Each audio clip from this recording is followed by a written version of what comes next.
शुरू से है ही कोई दिक्कत नहीं, बाकी जो है आगे करेंगे। पर करते रहना, पेपर 1 को भी साथ में लेते रहना वरना मानना है कि अगर कोई प्रश्न ना बनाए तो फिर मुश्किल है, कितना भी पढ़ के जाए।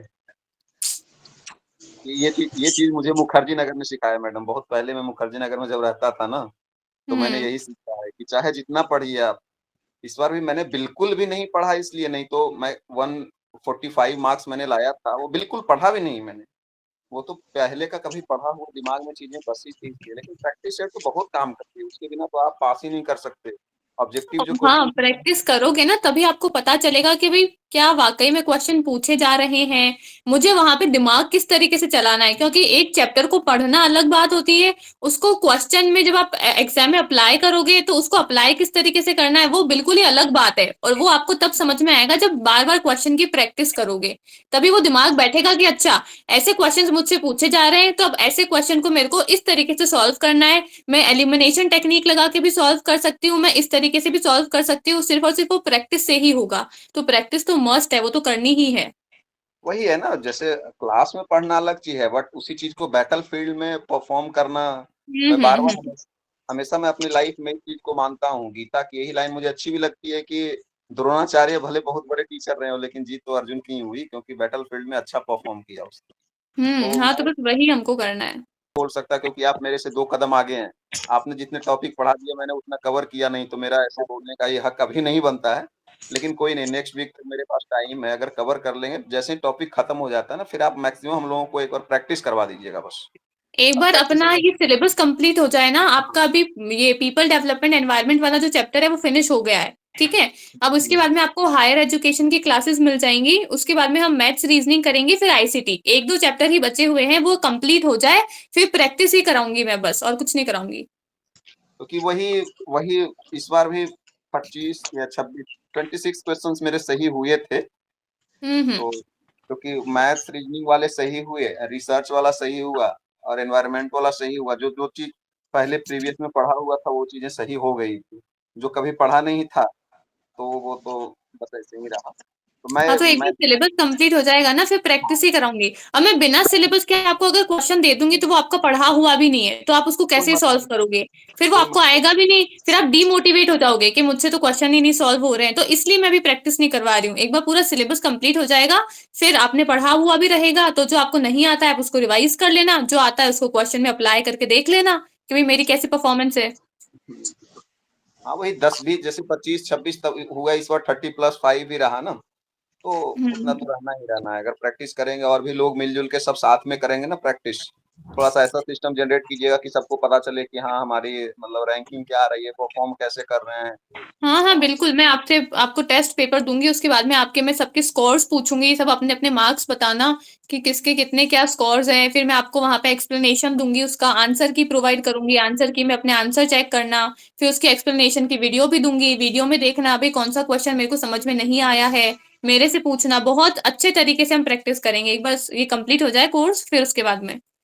और मैं तो ज्यादा कुछ इसलिए भी बोल नहीं पाता कि क्या ही बोलूं, नतमस्तक हूँ आप लोग। वैसे दुनिया वैसे चलिए, एक तो डिमांड सप्लाई पे ही चलती है, जितने कम अमाउंट में आप जितना मेहनत कर रही हैं ना, क्योंकि मैं भी दुनिया घूमता हूँ, दुनिया देखता हूँ, है ना।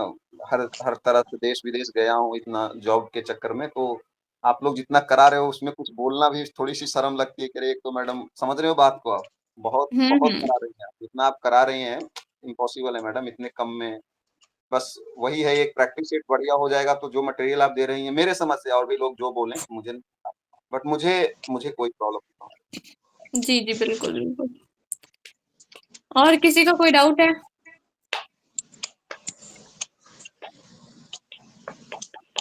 आरती, विपुल, अंजू, सीता, कोमल, पटेल, कौन कौन है सब लोग? कैमरा ऑन कर लो ना एक बार, क्या प्रॉब्लम है? दिखते रहेंगे तो अच्छे से बात होगी ना।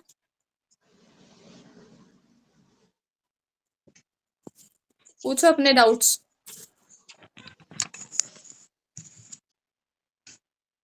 अभी क्लासेस पूरी नहीं देखी है मैम, तो डाउट का कोई मतलब ही नहीं है। आप पूरी पेड स्टूडेंट हो?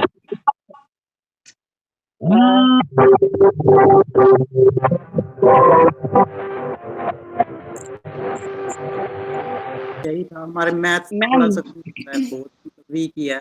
मतलब हिंदी हो गई, मतलब 5 साल हो गए हिंदी पे, हिंदी से ही कर रहे हैं, मतलब कि आर्ट्स की है तो बहुत प्रॉब्लम होती है मैथ्स में।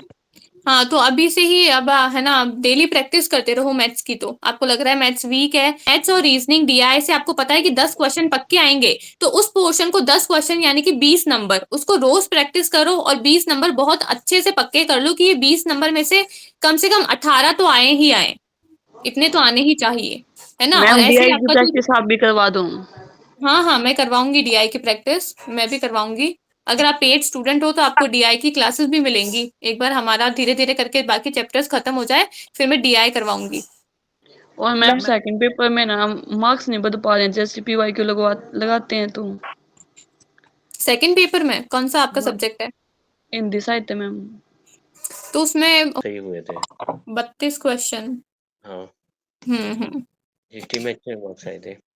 तो मैम जैसे अब ज्वाइन करें तो कितनी यूनिट्स हैं जो निकल गई हैं जेआरएफ के लिए? अभी कुछ 3 to 4 यूनिट्स बाकी है, बाकी तो कंप्लीट हो चुका है सिलेबस। टीचिंग रिसर्च और कम्युनिकेशन ये कंप्लीट हो गई? टीचिंग हो गया, रिसर्च हो गया, कम्युनिकेशन हो गया, पीपल डेवलपमेंट एनवायरनमेंट हो गया, लॉजिकल रीजनिंग हो गया, रीडिंग कॉम्प्रिहेंशन हो गया। तो काफी 50% से ज्यादा कोर्स ऑलमोस्ट हो चुका है। कर लो अभी भी, अगर ज्वाइन करोगे तो अभी तो 3 महीने हैं, चाहो तो कर सकते हो अभी भी। आपने बोल रहे हो कि नेट आपका ऑलरेडी क्वालिफाई हो चुका है, तो आपके लिए ज्यादा बर्डन भी नहीं रहेगा। वो आपने एक बार सारे कुछ पढ़ रखा है, आपको सिर्फ रिविजन ही करना रहेगा और कुछ नहीं बनती उनके जो एब्सेंस रिसर्च वगैरह वो रहते हैं की पॉइंट, वो हम्म। सही में समझ में नहीं बस आते। वो रिसर्च एप्टीट्यूड का एक ही थोड़ा मेन प्रॉब्लम रहती है कि उसमें थोड़े टेक्निकल वर्ड्स रहते हैं, तो वो टेक्निकल वर्ड्स अगर हमारे दिमाग में फिट हो जाते हैं ना एकदम, तो बस फिर क्वेश्चन कहीं से भी नहीं जाने वाला है। बस वो टेक्निकल वर्ड्स हमको पकड़ने होते हैं। भाई वही वो उसके शॉर्ट नोट्स भी बनाए लेकिन वो अपने आप से नहीं हो रहा था। तो ठीक आपने है, अगर एक बार फिर से क्लासेस को देखो, फिर से रिवीजन करो। यूट्यूब पे जो भी क्लासेस है मेरी या फिर किसी और की भी आप देखते हो तो आप उनको देखो, कहीं से भी आप पढ़ रहे हो तो उससे जो भी चीजें आपकी छूट गई है, जो आपने नोट्स में नहीं ऐड करी है, उसको नोट्स में ऐड करो और प्रैक्टिस करो। ठीक इतना है। हुआ है तो डेफिनेटली आगे और होगा ही। हाँ मैम। अच्छा मैम, टेस्ट कितने बचे हैं अभी समथिंग? टेस्ट अभी स्टार्ट नहीं हुए हैं, अभी पहले कोर्स कंप्लीट होगा उसके बाद में टेस्ट में स्टार्ट करूंगी। अभी एफएलटी वगैरह अभी कुछ भी नहीं हुआ है ना? नहीं, अभी टेस्ट नहीं हुए हैं। ठीक है मैम, मैं आज ही से ज्वाइन करता हूँ, फिर मैं देखते हैं स्टार्टिंग करता हूँ स्टडी। हाँ कर लो, अभी सिर्फ 3 महीने ही रह गए हैं अब। हाँ नहीं, अभी 3 मार्च तक तो पेपर का लग रहा था असिस्टेंट प्रोफेसर का, लेकिन अब हम्म। वो एक्सटेंड हो गया है मध्य प्रदेश लोक सेवा आयोग में।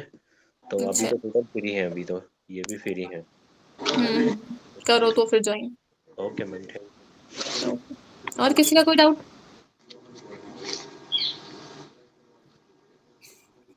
सीता, पटेल, विपुल, राजू, अंजू और पेपर 1 को लेकर कुछ पूछना है तो पूछो। क्लासेस को लेकर किसी का कोई डाउट है? मैम ये पूछना था कि जैसे हमारा मतलब कि अभी बेसिक क्लियर नहीं हुआ अच्छे से, तो मतलब अभी ज्वाइन करेंगे तो अभी जैसे आप बता क्वेश्चन पढ़ा मुझे कुछ नहीं समझ में आता कि क्वेश्चन को कैसे सॉल्व, अगर एक बार कोई वीडियो या कोई समझा दे तो समझ में आ जाए। मैंने कभी आज तक पढ़ा ही नहीं डीआई का क्वेश्चन। हाँ, तो एक काम करना, आपका बेसिक मैथ्स जो है वो क्लियर है? हाँ बेसिक तो है, 10th के बाद तो कभी पढ़ा ही नहीं मैथ। हाँ, तो फिर एक काम करो, वापस से आपके है ना जो भी बेसिक मैथ्स है उनको उठा के, यूट्यूब पे बहुत फ्री वीडियोस है, कहीं से भी बेसिक मैथ्स को उठा के उनको पढ़ना शुरू करो। पहले बेसिक क्लियर करो। कुछ टॉपिक्स हैं जैसे कि है ना परसेंटेज वाला टॉपिक हो गया, रेशियो हो गया, एवरेज हो गया, प्रॉफिट एंड लॉस हो गया। ये आपके कुछ इंपॉर्टेंट टॉपिक है जहां से हर बार आपको क्वेश्चन देखने को मिलेगा ही मिलेगा। ठीक है, और ज्यादा भी नहीं तो परसेंटेज कर लो, रेशियो कर लो, एवरेज कर लो। ये 3 भी कर लोगे ना तो आपके 3 क्वेश्चन तो पक्का सॉल्व हो ही जाएंगे डीआई के 5 में से। इन तीनों टॉपिक्स को परफेक्टली सॉल्व कर लो, पहले इन तीनों टॉपिक्स को परफेक्ट करो। अगर परसेंटेज निकालना आपको अच्छे से आ जाएगा, रेशियो निकालना अच्छे से आ जाएगा और एवरेज निकालना अच्छे से आ जाएगा ना, तो क्वेश्चन फिर कहीं नहीं जाएगा, फिर वो इजीली सॉल्व हो जाएगा। तो पहले इन तीनों टॉपिक्स को परफेक्ट करो और फिर जाके डीआई के क्वेश्चन करोगे। पहले दिन आपको लगेगा कि कुछ समझ में नहीं आ रहा है, दूसरे दिन भी लगेगा, लेकिन जब आप 5-6 दिन निकल जाएंगे, 10 दिन हो जाएंगे, 15 दिन हो जाएंगे ना, तो आपको फिर धीरे धीरे समझ में आएगा। फिर आपके अंदर खुद में ही कॉन्फिडेंस आ जाएगा कि हाँ अब मेरे को कुछ समझ में आ रहा है ना। तो शुरू करो धीरे धीरे से, किसी भी चीज की पहले से शुरुआत करोगे तो वो ऑब्वियसली नई है हमारे लिए, तो वो नहीं ही आएगी। धीरे धीरे उसमें दिन जाते जाएंगे, हमारी प्रैक्टिस बढ़ती जाएगी, तब हम उसमें परफेक्ट बनेंगे। मैम पेपर 1 में पास होने के लिए कितना मार्क्स चाहिए? पास होने के लिए नहीं है, पर 40% मार्क्स आपके होने चाहिए पेपर 1 में। 40%। Okay ma'am. मैम ये जीआरएफ की कट ऑफ कैसे आती है? हाँ, जेआरएफ की कट ऑफ वो तो आप अपने है ना सब्जेक्ट को देखना, कि अभी दिसंबर वाले में देख लेना कि दिसंबर वाले में आपके सब्जेक्ट में कितनी कट ऑफ गई थी जेआरएफ पे। हर कैटेगरी की हर सब्जेक्ट की अलग अलग होती है। तो अभी वैसे प्रीवियस मैम आपके दिसंबर में जून कितनी गई थी कट ऑफ, उसके अकॉर्डिंग चेक करना। वैसे जून वाई पेपर आता है दिसंबर वाला मैम? हम्म दिसंबर वाई पेपर आता है जून वाला आता है? ऐसा कुछ नहीं है। पेपर जिसने जो पढ़ा हुआ है उसके लिए वो हर सब पेपर इजी लगेगा, जिसने कुछ नहीं पढ़ा हुआ उसको सब पेपर टफ ही लगेगा। वैसे मैम जो बच्चे साथ में प्रिपरेशन करते हैं तो वो भी बोलते हैं कि जून वाला पेपर थोड़ा टफ आता है और दिसंबर वाला थोड़ा इजी आता है। ऐसा कुछ भी नहीं है, ऐसा कुछ भी नहीं है। अभी अब देख, जिसने पढ़ाई करी है ना उसका तो जून में भी जेआरएफ हुआ है, और जिसने नहीं करी उसका दिसंबर में भी नेट भी नहीं हुआ है। तो ये तो सिर्फ कहने की बातें हैं। अब पढ़ाई करो बस, और तो कुछ नहीं है। ठीक है मैम। हम्म और कोई डाउट किसी का?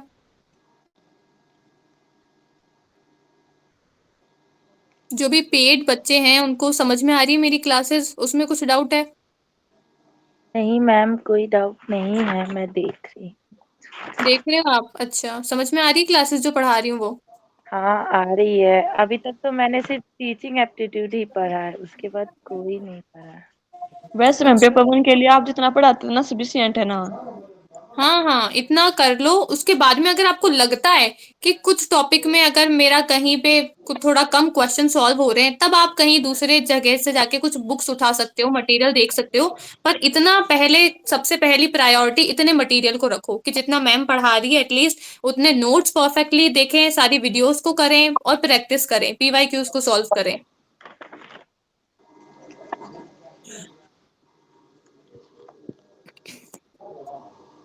और किसी का कोई डाउट?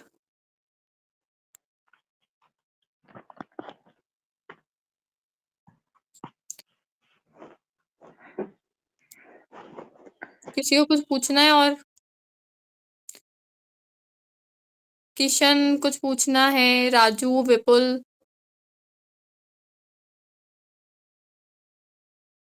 किसी टॉपिक में कोई क्वेरी है, किसी चैप्टर में कुछ पूछना है कि ये चैप्टर कैसे कवर करें, कुछ हार्ड लग रहा है उसमें?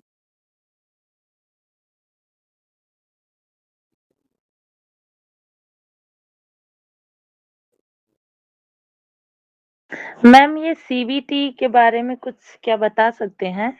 सीबीटी हाँ कंप्यूटर टेस्टिंग वाला है आपका, टीचिंग एप्टीट्यूड का, हाँ मैम। है ना? उसकी वो क्लास तो हो चुकी है ना आपकी सीबीटी की? मैम हुआ है बट इसमें हमको पता नहीं, कुछ नहीं समझ में आता है। कंप्यूटर बेस पे जो आपके एग्जाम होते हैं, जैसे हमारा यूजीसी नेट का जो पेपर होता है वो भी हमारा सीबीटी मोड में ही होता है, जो कि ऑनलाइन होता है। तो वही आपका सीबीटी है। पहले एग्जाम जो है वो आपके ऑफलाइन होते थे, लेकिन ऑफलाइन में काफी है ना कुछ चीटिंग वाला भी सिस्टम हो जाता है, पेपर्स जो है वो लीक हो जाते हैं, और फिर उसमें काफी ज्यादा पैसे भी लगते हैं। दूर दूर जगह से है ना सेंटर पे जो पेपर्स है उनको ट्रांसपोर्ट किया जाता है, तो ट्रांसपोर्टेशन में पैसे लगते हैं, टाइम लगता है। फिर ऑफलाइन मोड में टीचर्स उन पेपर को बनाते हैं तब टाइम लगता है, उनको चेक करते हैं तब टाइम लगता है, रिजल्ट जो है फिर वो लेट आता है। तो ये सारा सिस्टम हटाने के लिए गवर्नमेंट ने या फिर हमारे सिस्टम ने ऑनलाइन मोड पे एग्जाम को शुरू करा है, जो कि है हमारा सीबीटी एग्जाम। यानी कि ऑनलाइन तरीके से जो पेपर होते हैं वो, जैसे हमारा यूजीसी नेट का जो एग्जाम है वो ऑनलाइन होता है, तो उसमें जो ट्रांसपोर्टेशन का खर्चा है कि पेपर यहाँ से वहां जा रहे हैं, उस सेंटर पे जा रहे हैं, वो पैसा बच रहा है। जो डिले वाला प्रोसेस है कि अगर कोई ऑफलाइन में टीचर अगर पेपर को चेक करेगा, पेपर को बनाएगा, तो इतने सारे बच्चे हैं, काफी ज्यादा टाइम लग जाएगा, रिजल्ट देर से आएगा, पेपर जो है वो काफी है ना लंबे दिनों तक चलते रहेंगे। अब ऑनलाइन है तो ऑनलाइन कंप्यूटर चेक करता है तो रिजल्ट भी जल्दी आ जाता है, मिस्टेक होने के चांसेस भी कम रहते हैं, पैसा भी कम लगता है, तो सब कुछ अच्छे तरीके से प्रोसेस में हो रहा है हमारा काम। तो ये है आपका सीबीटी तरीका। Okay ma'am. Computer based testing इसको बोलते हैं, इसकी फुल फॉर्म है computer based testing. Okay ma'am, thank you. Ma'am test देना कब से स्टार्ट करना चाहिए? टेस्ट देना आपका अगर 60% या फिर 70% सिलेबस कंप्लीट हो जाए उसके बाद में टेस्ट देना शुरू करो। ये नहीं बोलूंगी कि आप है ना पहले ही दिन से शुरू हो जाओ, क्योंकि आपने अगर कुछ पढ़ा ही नहीं है तो फिर आप क्वेश्चन सॉल्व कैसे कर पाओगे, आपसे सॉल्व ही नहीं होंगे। और क्वेश्चन सॉल्व नहीं होते हैं तो फिर बच्चे डिमोटिवेट हो जाते हैं कि हमसे तो क्वेश्चन ही सॉल्व नहीं हो रहे हैं। तो एक बार 60-70% आपका सिलेबस कंप्लीट हो जाए उसके बाद में फिर प्रैक्टिस करना शुरू करो। Okay ma'am, thanks.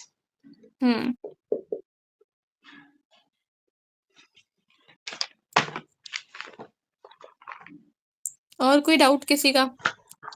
मैम अगर हिंदी किसी ने भी साहित्य पेड हिंदी साहित्य में मतलब हर यूनिट को कितना कितना मतलब टाइम देना चाहिए? तो रिवीजन नहीं करोगे ना तो जो सारा कुछ पढ़ा हुआ है वो फिर सब पता ही नहीं चलेगा, आगे पाठ पीछे सपाट होता रहेगा, कुछ समझ नहीं आएगा फिर।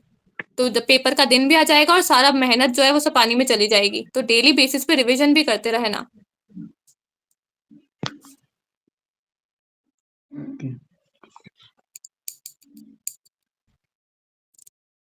और किसी का कोई डाउट?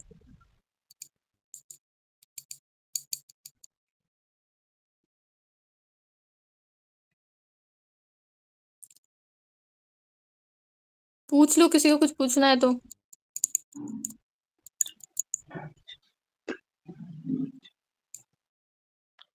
जून के फर्स्ट वीक से स्टार्ट हो जाएगा मैम एग्जाम? जून के फर्स्ट वीक से स्टार्ट हो जाएगा क्या बोल रहा हूँ? 10 तारीख से स्टार्ट है, 10 जून से 21 जून तक।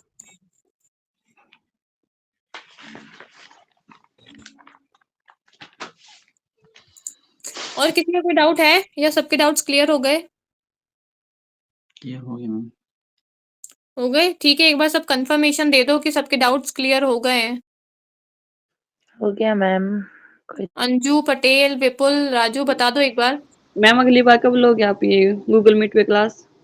तो मार्क कर लेंगे ना मैम प्रॉब्लम, क्योंकि आज कल तो पता नहीं था कि आप लेने वाले हो। नहीं, अभी से ही शुरू हो जाओ। दो डाउट होते हैं ना, एक कॉपी में साइड में लिख लिया करो कि भाई जब भी मैडम लेगी तो मेरे को मैम अब ये तो जैसे क्वेश्चन कोई मैम से डाउट आता है पूछना तो है। यूट्यूब वगैरह से उसको सोल्व करते हैं गूगल से, तो अगली बार हम करके आएंगे। हाँ, तो अभी से ही है ना अपने डाउट लिख लिया करो और फिर उनको खुद से सॉल्व कर लिया करो। होते हैं तो ठीक है, नहीं सॉल्व होते हैं तो जब भी मैं मीटिंग लेती हूँ तब मेरे से पूछ लिया करो।